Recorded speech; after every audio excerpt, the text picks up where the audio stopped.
Hello, everyone, and welcome to the University Community Conversation, or UC2, here at IPFW.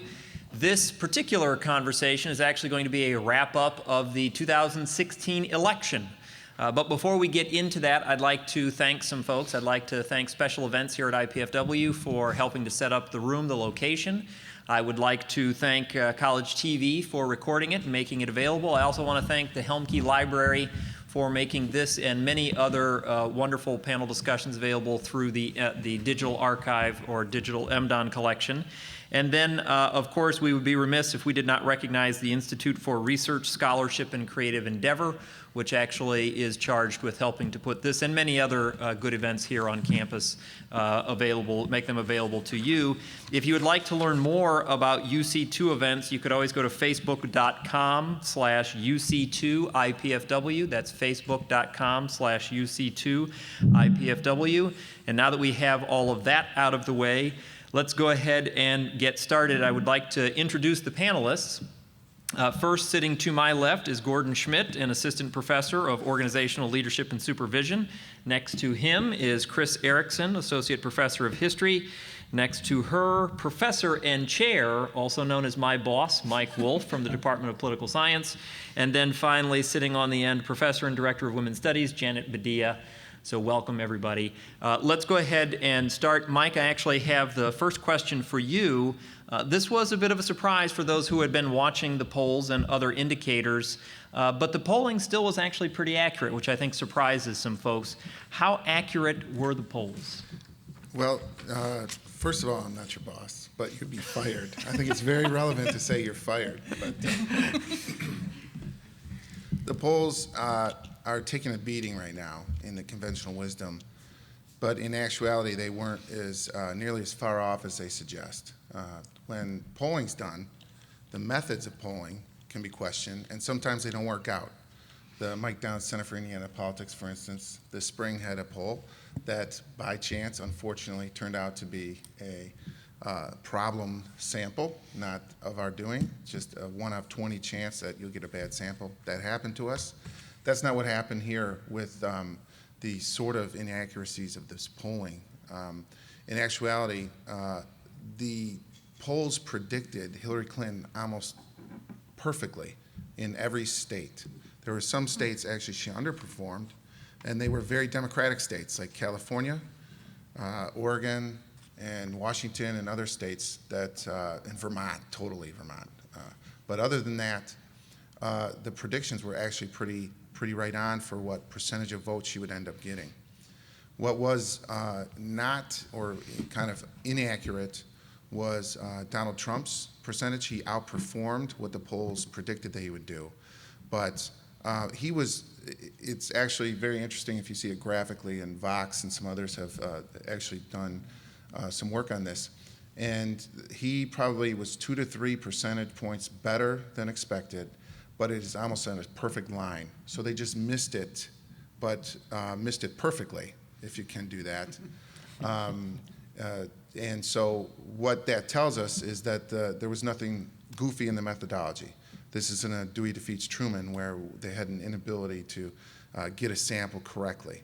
What this was is that in creating the likely voter models, they did not see who the likely voters were. And that's an impossible science when you have very infrequent presidential elections and you're trying to project off previous electorates to get to a sense of who a likely voter is.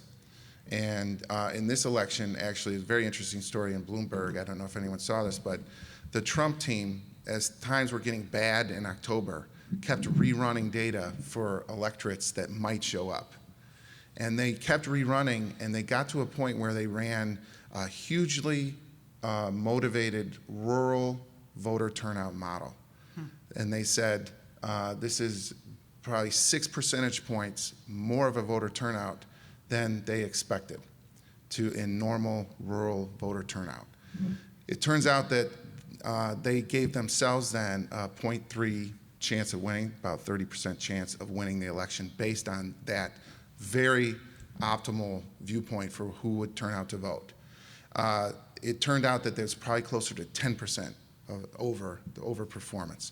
So even their model they outperformed in their most likely model. So this is a very difficult thing, and we do our best to try and figure out who likely voters are, but there is upsides. I mean, this is human free will, and it's probably great in some sense that we can't detail down to a perfect thing what people are going to do politically, that they're motivated, that they can get engaged and they can show up to vote and they can do things in ways that go beyond what we expect. That's not always a bad thing in American democracy. Chris, a lot of people have referred to this as a historic election, in part because of the composition of the electorate. Other people have simply said it was a surprise. As a historian, do you think this is going to be one of those elections that we're looking back at 20, 30, 50 years from now and saying this was a very important election, a historic election? Absolutely, absolutely. The election of Donald Trump is in line with the other two most important kind of turning points in the 20th century, the election of Franklin Roosevelt in 1932 and the election of Ronald Reagan in 1980. Under FDR, as we know, the foundation of the social safety net was created. We have Social Security, we have minimum hours and minimum wage and maximum hours laws, AFDC, protection for unions, and so forth. Reagan, there are attempts, some successful, some not, to undermine and to eliminate some of those accomplishments of the New Deal and the Great Society in the 1960s that expanded the reform movement of the New Deal. And so look for more of that kind of focusing in the Trump years, kind of the rolling back of some hard-won gains. A couple of other points. Historians have recognized that this election is different and is potentially damaging to our country. And a number of historians, including popular biographer David McCullough and filmmaker Ken Burns, have stood together to disavow Trump and what he stands for. The nonpartisan group called Historians Against Trump penned an open letter to the American people in July 2016 when it was clear that Trump was going to be winning the Republican nomination.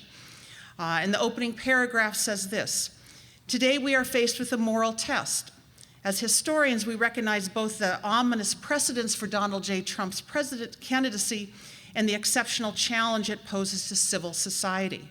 Historians of different specialties, eras, and regions understand the enduring appeal of demagogues, the promise and peril of populism, and the political uses of bigotry and scapegoating.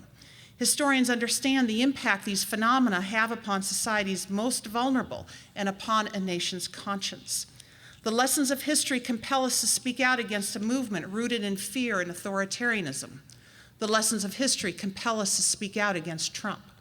And so while we have seen candidates use fear and bigotry as primary motivators in their campaigns, George Wallace in 1968 comes to mind, we've never seen it used on such a massive scale and accepted by so many.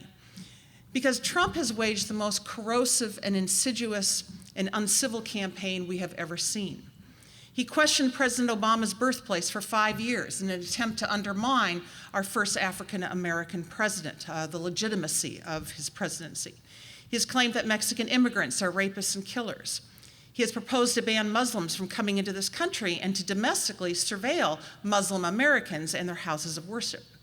He has mocked people with disabilities. He has bragged about sexually assaulting women. He has viciously attacked the press, and something that the free press is quite concerned about as we go on. And he's encouraged his audience to do the same. "I would never kill them, but I do hate them," he said. And some of them are such lying, disgusting people. He continued to imply that the election was rigged and that if Hillary ended up winning the election, encouraged his audiences to find Second Amendment solutions. He seeks to immediately deport millions of undocumented immigrants, and that it would be carried out, as he said in 60 Minutes just recently, in a very humane way, a very nice way. Although there's no way on God's green earth that such a massive deportation of 3 million immigrants, or however many he's trying to get rid of, could be done without a massive violation of civil liberties. He also enthusiastically backs torture. I love it, he says. "I think it's great." He not only describes waterboarding as minimal torture, he has vowed to absolutely authorize something beyond waterboarding. And so while it's uncertain that he could actually follow through in a lot of these promises, right, and we'll see what the Trump presidency is going to look like, I think the tone he has set is a very frightening one, and I think is something that historians are going to have to be untangling for years down the road. When it comes right down to it, there are people who said that this campaign is not dissimilar to Andrew Jackson from quite some time ago, obviously. The suggestion is that these were both populist movements and that they campaigned in sort of unconventional ways. Is this a fair comparison, or is this just sort of superficial? I think we have to be really careful about drawing straight lines between something that happened 200 years ago, right, between Jackson's presidency and Trump's presidency. But if you're looking at kind of this populist appeal that some people have talked about with Trump and with Jackson, we can rely on a very broad and elastic definition of populism. And I rely here on a really good book by Michael Kazin, an historian, called The Populist Persuasion. And he talks about populism as being a language that is used on a broad political spectrum, a language that is used by activists and politicians on the left and on the right. It's an us versus them kind of language, right? So hardworking, virtuous, ordinary Americans versus some elite. Whether that's a federal government that is out of touch with ordinary Americans, whether that's the money power, as the original populists said in the late 19th century, whether that's Wall Street bankers. It's a language, again, versus us versus them. There's often a strong grassroots component, like as we've seen. As one populist said in the late 19th century, quote, "Reform never begins at the top," right? It begins with the people. So you can see politically how populism has these both left and right connotations. And that us versus them appeal was certainly present in the Andrew Jackson presidency, kind of pitting the common man against a well-entrenched, propertied, wealthy elite. We see the spread of Jacksonian democracy, 1820s to 1850s or so, kind of a spread of a more egalitarian kind of society. We have universal suffrage. But I think it's really important to remember that kind of populism, that this Jacksonian movement only applied to a certain segment of the population, right? White men. White women were left out. Native Americans, certainly under Jackson, were left out. Jackson, a slave owner, African Americans were left out of this vision. So if we fast forward to 2016, and if we think about the kind of the populist appeal of Trump, we see the us is even more narrowly defined in the context of the pluralistic society in which we live. It's more narrowly defined. And them includes everybody else, right? Them includes everybody else. And so in part, what I mean by a more narrowly defined us is that the alt-right, the white nationalist movement, a movement that believes that there are genetic differences between the races, and that the white race is more intelligent, is more ethical, is more moral, and that whites and white culture are under attack. This alt-right is a significant component of the Trump coalition, right? And the alt-right, one more thing on this, is ecstatic that Trump won. And Trump hasn't done anything to distance himself from the white nationalists, particularly David Duke, who was formerly a Grand Wizard of the Ku Klux Klan, as well as a Holocaust denier, who has said, quite frankly, our people have played a huge role in electing Trump.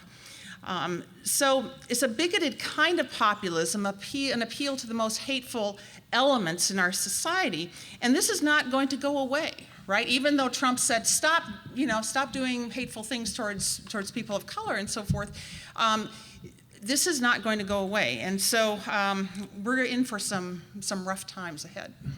Janet, one of the elements of this election that was historic was what people refer to as the gender gap. Although it was not a whole lot wider than it's been in some other years, it was the largest it's been in 50 or 60 years. I guess there are two ways to look at this particular issue. One of them is to ask, what's it mean that the gap was so large? And the other is to ask, why wasn't it larger? So I think I want to talk about this question, but I want to do it in the context of some of what Mike was talking about with the sort of the overperformance rural voters. Because I think that when you look at people who study politics and presidential politics in particular from a feminist perspective, one of the things that they're grappling with is this question not just of the gender gap, but the gap between white women voters and non-white women voters, but also college-educated women voters and non-college-educated women voters. And so I think any discussion about the gender gap has to sort of look at all of these subcategories of identities. And I mean, it's interesting to think about the fact that in most ways, right, or in reality, Trump's turnout of white women voters is not out of line with what Romney turned out, with what McCain turned out, with what Bush turned out. Where you really see a shift is in this question of college-educated white women who turned out 51% for Clinton, and non-college-educated white women who turned out 34%. This is actually a flip from when Romney and Obama were running.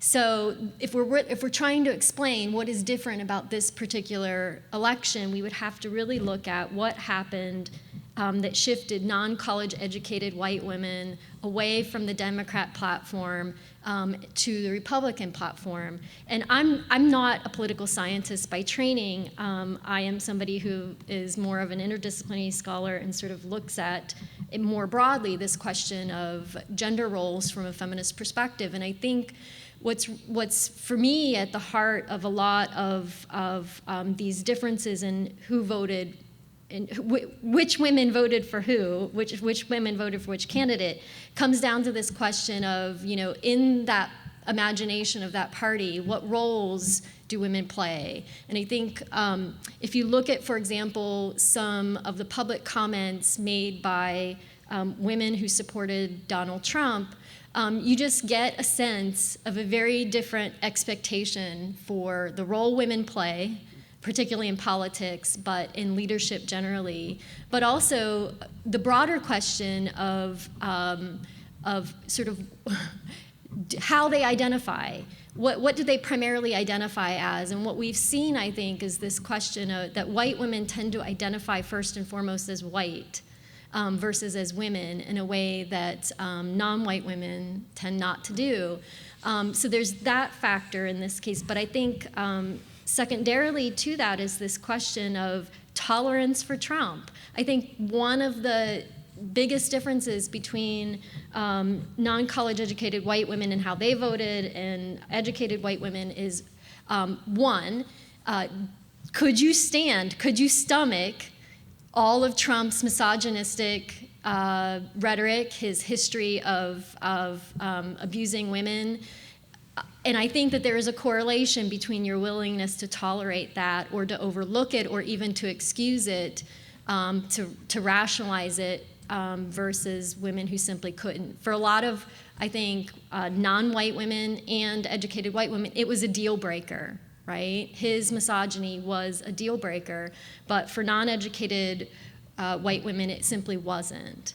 And I think that we're going to be grappling with that question for a long time.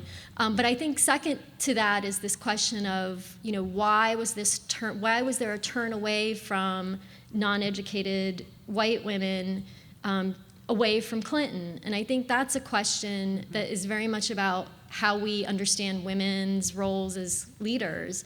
And, you know, I'm going to say this as a professional white woman. I identified with a lot of Hillary Clinton's struggles as a candidate.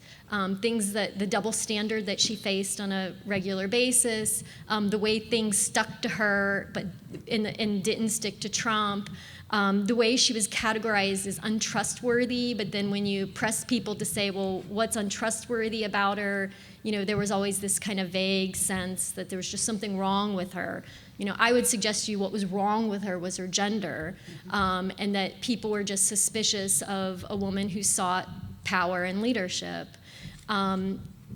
So I think for a lot of women who maybe are professional women or sort of have had those same struggles in the workplace or professionally, it was easier to identify with Hillary Clinton, and I think to forgive her some of her flaws. And for whatever reason, other women voters simply could not do that. In this campaign, there were, or this election year, I should say, there were folks who referred to the Trump campaign as well as the Sanders campaign as movements. And this is a word that gets thrown around quite a bit. But I know in some of the courses you teach and the research that you look at, there really are definitions for this. It's not a term that should just be thrown around. Were these movements? So I think that in the instance of, say, Bernie Sanders or even Hillary Clinton, I think that you could see a very articulated, coherent, sort of community form around them that we would identify as social movements. I think that the Trump phenomenon is a lot harder, for me at least, to recognize as a social movement. And I say this as somebody who saw a lot of people personally through sort of following things on social media go from being an undecided voter to a decision finally, and I think often at the last minute, to vote for Donald Trump. And now what I see after the fact is a rationalization of that vote and a sort of grasping upon all of our parts to understand that vote. So in that case, I'm not sure it was a social movement because I don't think it was a coherent platform that people understood until after the fact. So once we started to see the polling numbers and we saw that there was a split between rural voters and urban voters and educated women and non-educated women, then I think you started to sort of see a coherent something emerge. The something I think Chris has addressed quite well. But I think for a lot of people, that rationalizing didn't happen until after the vote and Trump won. And I don't know if I'm saying that because I've personally observed it. I think that is probably a lot of it. But other than the anti-racism, or sorry, the racism, the anti-LGBT, the anti-immigrant, the anti-Muslim rhetoric that sort of cohered a lot of Trump's platform, if you want to identify that as part of the social movement, that would be interesting. But the problem is a lot of people who voted for Trump sort of say that that's not what it's about, right? It's really about economics for them, particularly the rural voters.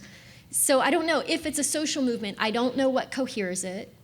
I don't know what exactly defines it other than maybe a general anti-establishment sentiment. But as we're already seeing, right, as Trump is filling his swamp with more of the same, I'm not seeing a big outcry from the people on the right who said that they supported Trump because he was anti-establishment. So again, it's where I think that rationalization of the vote now is coming into play, and yeah, so I'll leave it there. Just a quick point on that. David Duke has chimed in about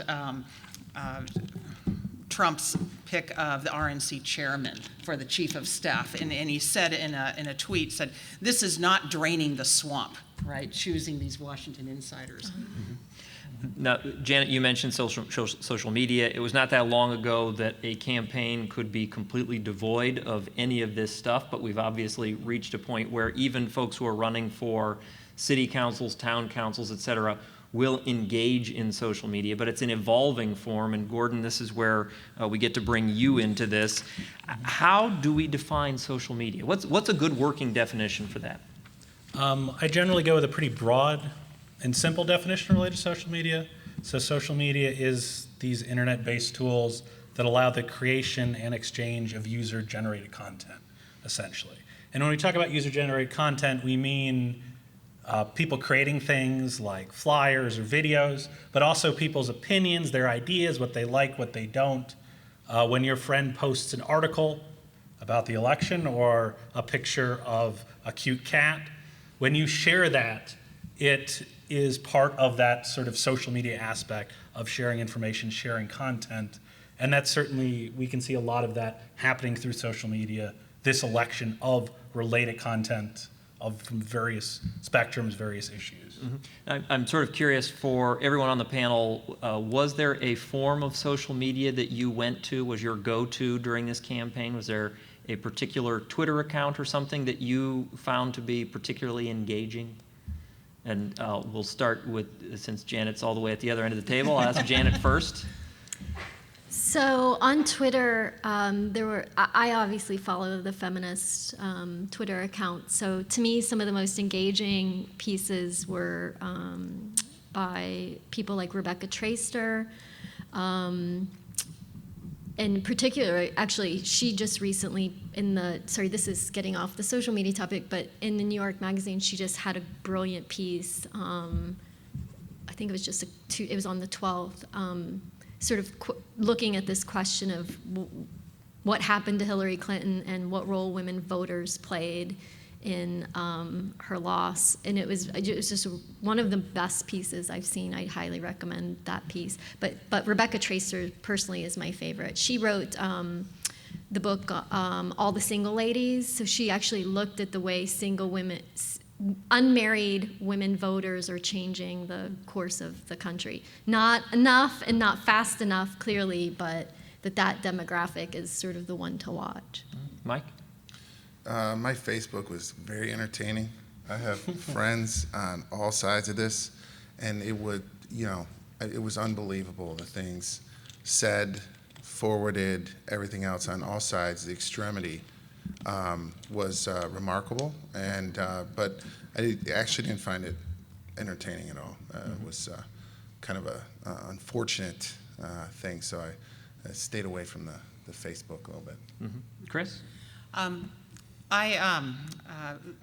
I follow various news organizations and so forth on Twitter, and I think the most helpful to me in trying to parse this out was the Southern Poverty Law Center, so I follow those guys. Now, Gordon, we can ask you what your favorite was, but I also want to ask you from a scholarly standpoint, what is the most effective form of social media? If we're really trying to deliver a message, which is the one candidates or others should be looking to? Do you want me to answer first? Either one. Okay. We'll start with stuff that I looked at. So the site 538, Nate Silver's blog, was something followed very extensively. I think Facebook was an interesting format for just hearing a bunch of opinions as well as articles of various accuracy or complete lack of accuracy depending on where you were looking, which is very problematic.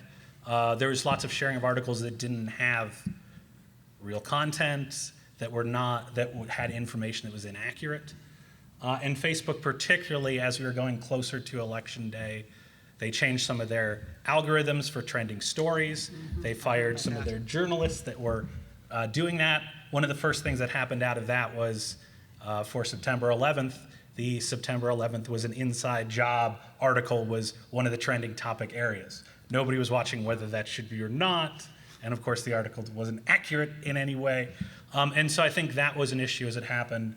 We also saw a lot here with the suggested other articles for a lot of articles. So you most post something that's kind of reasonable, and the suggested articles are from very unreasonable, inaccurate sources. And that, I think, was certainly an issue of sorting through stuff. I think for some people, their way of engaging with the election was post every single article I can find about my candidate, positive in any direction. And this started certainly in primary time. I certainly knew people on Facebook where if you mentioned Hillary Clinton positively, they would post it. If they mentioned Bernie Sanders positive, we would post it regardless of the source or whether it offered new information, whether it had a clickbait title that really had nothing in there. You would see a lot of that as it went. So I think there was information, but it was also really hard to sort through a lot of that. To get the second question about campaigns and how do you campaign, I think it's somewhat of a difficult question in the sense that if we look at what was effective, I think Donald Trump's Twitter was very effective for his base, to get people interested to respond to things. So Donald Trump tweeting out stuff at 3 a.m. about things, which certainly many people were like, why are you doing this at 3 a.m.? To some degree was a very significant amount of engagement with that Twitter audience. And we looked at things like Mike Pence being named vice president, mostly broken through Twitter, when there are other means he was really supposed to, or promises the email lists here first. No, it's when he's on Twitter and feels like, I got to share, I'm going to do it there, was mostly how stuff was done. But when we look at Donald Trump and his Twitter, I don't know if I'd recommend somebody else using Twitter as their main means, because Donald Trump's been there for years. So he's got lots of tweets, lots of audience, and that was part of the issue. Somebody tweeted me when I talked about this panel we were going to be on, that Donald Trump has more followers on Twitter than Bernie Sanders and Hillary Clinton combined in a number. And that's partly because he's been building that audience for years. So it potentially might be, if you want to be a candidate for the president in 4 years, instead of camping out in New Hampshire or Iowa, you camp out on Twitter for 4 years and build that audience potentially. It might be something like that. I think the correct medium is a little unclear as we go forward, because Twitter, while it probably had it certainly had some impact on Trump and how he covered stuff, at the same time, no one seems to want to buy Twitter as a company.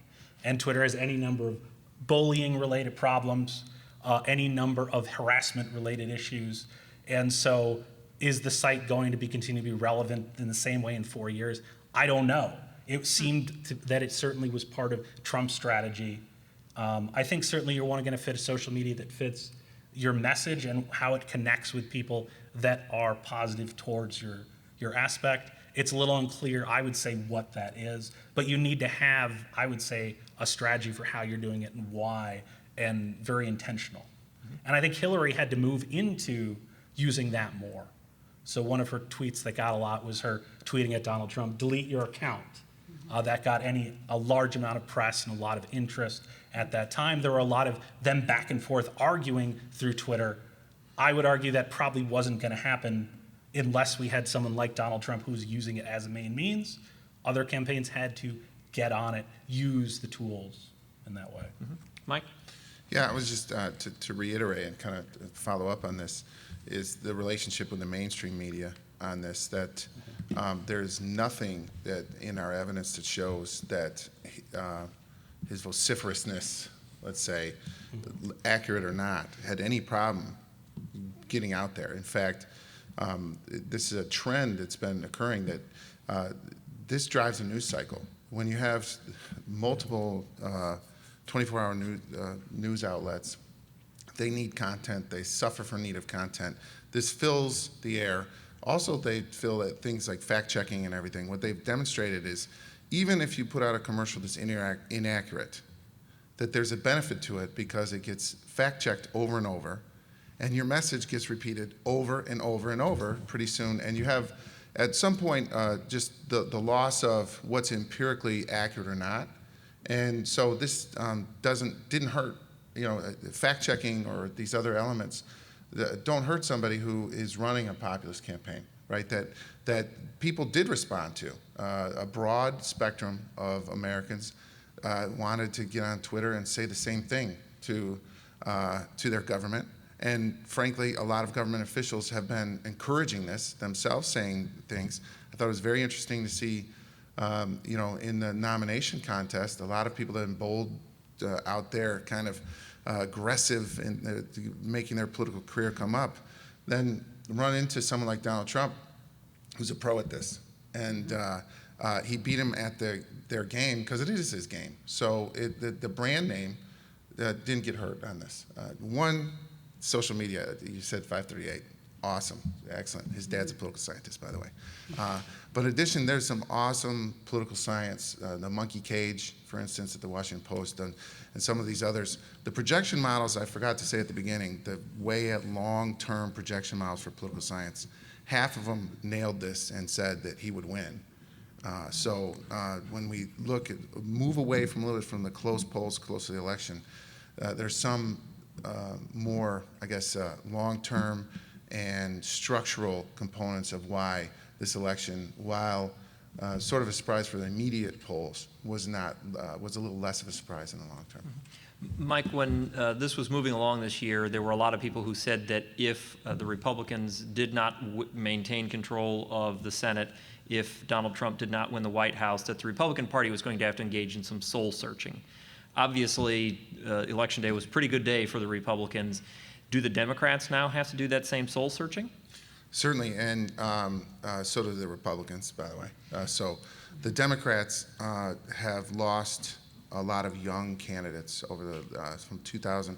In 2006 and 2008, they put a lot of people in a lot of congressional seats, state legislative seats, who then immediately lost at midterm elections, which is a cyclical kind of component, very explainable by political science terms.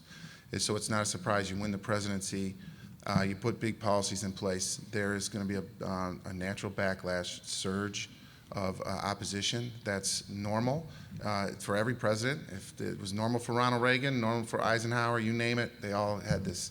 So the Democrats have lost a lot of young, up-and-coming politicians, and they can't just hit replace. You have to go out and recruit. You have to figure out who you're going to recruit, what kind of angle you're going to take at the electorate. So the Democrats have to do that, but the Republicans it's always a story of the winner not learning any lessons, not thinking they have to learn lessons. So in 2012, the takeaway, which was too quick now that we analyzed some data inside, was that Democrats were winning among emerging parts of the electorate. So as a growing percentage of the Hispanic American electorate who overwhelmingly supported President Obama, and African Americans turned out more than non-black Americans in 2012. The story was like, well, this is just going to continue as the percentage of the population continues to grow. When checked later, exit polls are really not an excellent mechanism to use for the exact outcome of who did show up. And so when looked later, Barack Obama did less well among Hispanic Americans, not a huge amount, but it was a little bit overstated, and he did better with white Americans than expected. So the lessons you learn taking away, you can over-determine next time. And Republicans will very likely, this is a big win. I mean, they outperformed. And when we say overperformed, I think that in American democracy, it's usually good to have people showing up to vote. I mean, overperformance is a good thing. You won. You recruited, you mobilized people. The issue, and this voter turnout was not that much lower this year than 2012. So the issue, though, is what did Republicans learn? Is there a lesson here? Because this is the 7th election, and they've won once where they got more votes. And I haven't heard that a lesson learned yet among the Republicans. And there's still something out there. When you still didn't get more votes, yes, the Electoral College you won, to be sure. But there's, only once in 2004. And adding to that, this was the most anti-2004 candidate ever. He did not run on any religious base, as President Bush was able to do, to really mobilize religious Americans in ways that hadn't been seen. And this was a person who absolutely rejected the Iraq War and everything about the foreign policy positions of the Republican Party a decade before. So this is, I think they have to look and say, where are we as a party, too, with somebody who's run and won our nomination who we didn't want, and we were fighting at the convention. And then we've won, but what does it mean when we take away where the party has been and where it's going? So both parties have a considerable internal soul searching, I think. Every year, the American National Election Survey done by University of Michigan, correct, Mike? That's something that you would suggest people go look for if they're looking for a better understanding of who showed up and what they did? Yes, that's very good, and tell the U.S. Senate to refund it because they pulled their funding for that, and wrongly, by the way. The only social science cut the U.S. Senate put into the National Science Foundation was to that study, which I would wonder other social sciences why something gets so targeted, but that it is for 60 years has been the gold standard of our understanding of political dynamics. I do think that during the campaign it was sort of interesting that we saw Donald Trump having very, very visible disagreements with establishment Republicans, and for that matter, many Republicans, that don't necessarily be establishment Republicans. But now, after the election, you hear people using the word mandate. You hear folks like Paul Ryan, who clearly disagreed with Trump on a number of issues, saying that Congress will act quickly on the agenda. is it right to call this a mandate? Is this just a ploy to sort of try and get people behind it? How do we interpret the use of the word mandate here? Who would like to take a stab? I don't Chris? think this is a mandate. I don't know if people can. I mean, still, Clinton had over, 630,000, almost 900 votes more than Trump did. This is, I don't think we can, the Republicans can spin this all they want, but this is not a mandate to go ahead and do what they want. Janet, Mike? Go ahead, Janet. Well, actually, I wanted to go back because what Chris just said reminded me that maybe what I wanted to say was important and I should come back to it. But when we were talking about lessons to be learned, I think that, unfortunately for the Republican Party, there are lessons they have learned and will embrace, which is that gerrymandering and voter suppression work. Yeah. And so I think in terms of, having a mandate, I think we have to seriously look at how the Republicans got to this point where, we could have, where the Democrats could win the actual popular vote again, right? But lose the election. And so that's the lesson they're going to take, is that their tactics have worked, and that they'll continue to push more of those through. And I think just one quick thing, this is the first election in 50 years, presidential election in 50 years, that we have not had the full protection of the Voting Rights Act, right? Because the Supreme Court kind of chomped into that. Mike? People who win call it a mandate no matter what. And so this is a mandate in the sense of what you do with it. And we saw when Democrats won in 2008 or Republicans won in 2004, a real shift. But and this will bring with it also a Supreme Court seat. So I think there's considerable levers of power here that can go into this mandate, especially since the filibuster rules on judicial nominations will be removed. I imagine the Supreme Court one might be. That's the only place you can do it left. So mandates, it's nice when you win because you're going to call a mandate. Whether or not that will actually turn into a governing mandate, we'll see. But I think that the organization that will come and the honeymoon era, as it will exist, will be pretty efficiently used.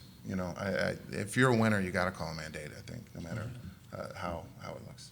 I do think a question related to mandate is, how similar is the mainstream Republicans that were reelected to Congress, what's their mandate of being reelected compared to what is Donald Trump's platform? So Paul Ryan might say we're going to work together, but there certainly has been a number of things where Donald Trump says we should do this, and Paul Ryan, other leaders in Congress say, well, we're not doing that. We're doing something else. So there's certainly going to be a question of what was mandated. This is certainly partly an issue of a candidate winning in the primaries that wasn't building up necessarily a movement of legislatures or anything. So we didn't have necessarily Donald Trump legislatures elected. We had Donald Trump elected and Republicans across the spectrum. It's a little unclear necessarily where the overlap on mandate is between some of them. Their points of agreement might get passed. Their points of disagreement, one assumes, are going to be more difficult to come to any type of area. Just to add that Vice President Pence will have a huge role in this because he has built a relationship, obviously, from his time. He probably would be Speaker of the House right now, by the way, if he hadn't been in this position. So he has a firm relationship, and I think President Trump will probably give him a pretty decent portfolio for public policy, and he is much more in line with some of the congressional leadership. I mean, to your point. So we'll see how that works, how the politics work there. But Mike, do you think it's going to be a policy portfolio, or is he simply going to be the person who's executing? There's been some discussion of this already, that he's there because of his knowledge of how the system works, and he'll be the technical assistant who is moving things along, not necessarily the one who is shaping policy. Do you think he's actually going to be given a policy portfolio? We'll see. If the rumors were true when John Kasich was offered the vice presidency, that policy would be his. If that's at all what the deal is with Pence, and if that's accurate. I mean, leaks are pretty good these days, so it would seem, and John Kasich had no reason why to not be honest on that. We'll see. These are people that know policy. He's written policy. He's been involved in policy more than Donald Trump. It's hard to understand the mentality of legislation and how intricate and how strange it is. And he's been in the middle of those fights before. So I think that just technically he might have more of an ability. Now, some of these issues, Medicare and Social Security, Donald Trump has drawn a line in the sand and said he's not going to. But we'll see when Congress starts pitching, what happens. I'm not sure. I want to get to an issue of division in, well, just about everywhere. But before I do, Mike, I want to ask you, Janet brought up gerrymandering. How many competitive House districts are there right now, approximately? I mean, are we really looking at the possibility of massive shifts in control of the U.S. House of Representatives? Unlikely. I mean, a lot of political science is all over the place on this because a lot of the argument is that you couldn't gerrymander anymore. We have concentrated ourselves into different communities that are unlikely to kind of be swayed. So it's hard to draw districts in a way. Now, we do know that at the margins, certainly gerrymandering matters, and margins matter. If you're talking about what is, if in a difference between U.S. House, if in 2018 midterm elections sway the way they normally do, Democrats will have considerable pickup in seats, but they probably won't be able to get all the way. And some of that, so the margins do matter. If you're talking 5 to 10% of the seats are created through shifty drawing, it's not the whole Congress, and that's kind of the conventional wisdom that this whole place is designed and drawn up. And usually it's concentration of real political beliefs that are existent there. But they're at the margins, it does matter. Now, we've heard Janet talked about different ways of voting among women. Chris brought up several examples of where there are divisions in society. We've heard Mike and Gordon both talk about what Paul Ryan says he wants to do versus what Donald Trump says he wants to do. I think it's safe to say that there are divisions right now in society. What each person wants is a little different.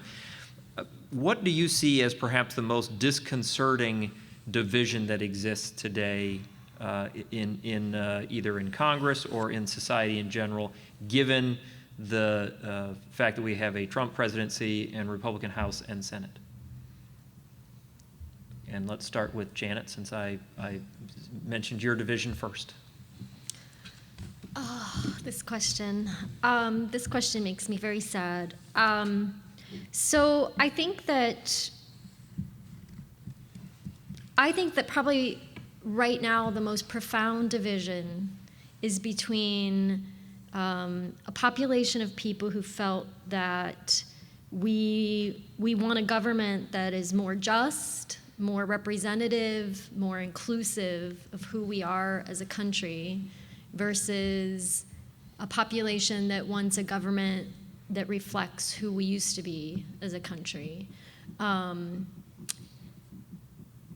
I think that that's playing out in social media right now. I mean, if you're like me, if you have people on both sides of this division, it seems abundantly clear to me that while a lot of the conversation seems to be framed as this is really about a disagreement about policies, I think that if you just scratch the surface lightly, you see that I actually think policy has very little to do with it, and that it's much more about your vision of what kind of government you want, and what you want that government, what values you want that government to reflect. And a lot of this comes back to what Chris was talking about with the populist movement. And the particular set of values that have been attached to Trump's populist movement. But I think that, on the one hand, right now you have a division where you have a set of people who identify as being sort of economically oppressed and see that as sort of their defining quality. And then you see a category of people who are saying, well, yes, economically depressed, but we have to recognize the intersectionality of that oppression along the lines of gender, race, sexuality, immigration status, religion. And so that to me is the difference, and it's a difference that I have yet to see in any presidential election play out so starkly. And where we go from here, I think, is the question of the day, because I don't know. I know there are lots of calls on social media right now for unity, right? It's hard to imagine when you have a candidate who's built his whole candidacy on a politics of division, that suddenly we're now as a country going to pivot towards unity. That seems incredible to me, but I guess we'll see. Mike? Come back to me. Chris? I don't think I could say it any better than Janet. I mean, one of the most troubling things to me, and we can talk about, all kinds of divisions. I think racial and ethnic divisions are, we've never dealt with the issue of slavery, right? And the Civil War, or the War for Southern Independence, as Trump's right-hand man, who's now his chief counsel and strategist in the White House, a guy named Stephen Bannon, says. But I think one of the things that really disturbs me, and I don't know how we repair this, is what holds a civil society together. I mean, there has been so many incidents since the election of attacks, of stranger-on-stranger attacks, and attacks by usually white men on women, on people of color, on Muslims, graffiti, swastikas, and even some instances here in Fort Wayne. So I don't know how the civil society is not being held together right now, and it's really distressing. Gordon? I think division is often a difficult subject, in part because I think it's easiest in our mind to think of there's 51% on this side, 49%, and we're done. There's no middle ground. I think there's certainly a very significant division over what type of solutions or what would be helpful in these situations. And so you saw a division of how is America going, what's good or what's bad. There's a division related to the facts of what's happening. And so things like in the debates, we had discussion of the economy is doing well versus this is the worst it's been ever. And part of that division is which is accurate, partly comes down to where you're looking at. So when we look at sort of the swing states that went for Trump in the Midwest, in Pennsylvania, you had areas where those places economically were not doing well among the voters that voted for Trump.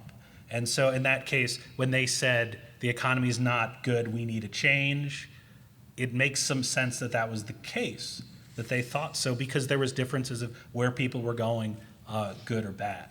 Now the question of what's the right solution to that question is another division, because are Trump solutions going to help those groups to do better? I think people certainly disagree on what that is, as well as what specifics can come out of some of those policies. So sure, you can probably cut the taxes with a Republican president and a Republican Congress, but is that going to help the people struggling in Pennsylvania and Ohio in jobs that are moving out of the country or being mechanized? I'm certainly pessimistic that that's going to solve the issue. Mike? First of all, I'm so glad when you said Midwest states that you didn't say Rust Belt. I'm so tired of being called a Rust Belt state. It's a degrading term, if you ask me. But We should point out that Mike is in Indiana right now, came from Michigan before he came here, and spent time in Ohio before coming to Indiana. So this is personal for him. Exactly. So, but I mean, all of these points are very apt. And in particular, there's a political scientist, Kathleen Kramers at University of Wisconsin, who has built a career off listening, going out and listening to small groups of people that get together at diners or whatever. And she has been in Wisconsin doing this for 10 years.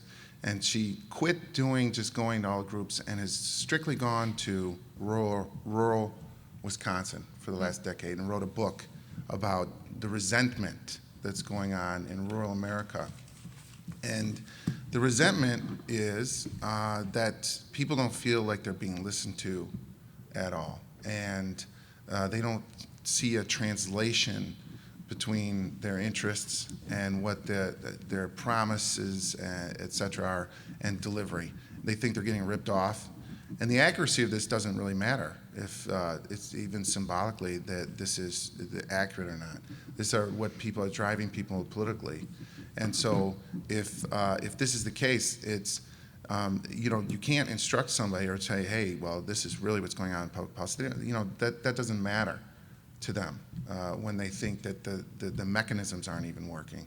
So it's a broader problem. Chris talked about social institutions. Our social institutions are dying, things that bring people together from different backgrounds, clubs, unions, social fraternal organizations are dwindling in numbers. And not only that, but we're attacking each other's sides when we do. So we would look to weaken those institutions as somehow perverting things because they're a different ideology, whether it's trying to injure unions, which might be economically justifiable in one view, but also hurts people's ability to understand politics or be engaged in politics. And on the other side, question whether churches should be handing out literature or something like this is the same thing, is that we're reducing the ability of institutions to help people politically, to engage in the political process. So it's no wonder why, when they do, they come up very frustrated. Thank you. I want to thank the panelists Janet Badia from Department of Women's Studies, Mike Wolf, Department of Political Science, Chris Erickson, Department of History, and Gordon Schmidt from Organizational Leadership and Supervision. Thanks to all of you. If you would, please give the audience a round of applause for sticking around with us. We'll go the other direction first. Then, audience, if you would, give the panelists a round of applause for being here. We appreciate that.